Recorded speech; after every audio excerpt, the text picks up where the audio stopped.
Bonsoir Paul. Une fois n'est pas coutume, ce n'est pas la pandémie qui a monopolisé les débats. Deux gros dossiers liés, la Turquie et la Biélorussie. Au final, un compromis au forceps, vous diriez ça, Paul ?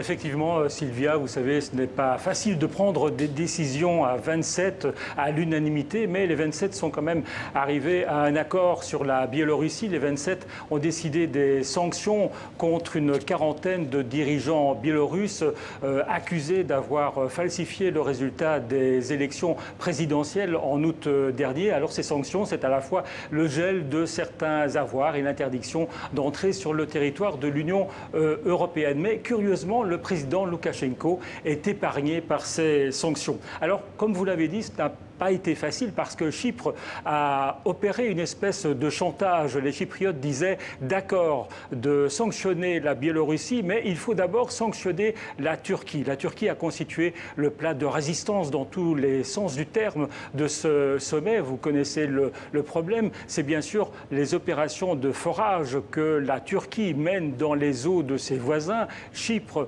et la Grèce. Chypre voulait absolument des sanctions très très fortes. Finalement, l'Union européenne a opté pour la carotte et le bâton, c'est-à-dire des menaces de sanctions, mais uniquement des menaces contre le président Erdogan, et puis essayer de favoriser le dialogue. Pas sûr que ça marche avec le président Erdogan qui a encore laissé entendre en substance que l'Europe comptait pour des prunes, mais on peut toujours essayer, comme le dirait ou comme le chanterait Adamo, Inch'Allah.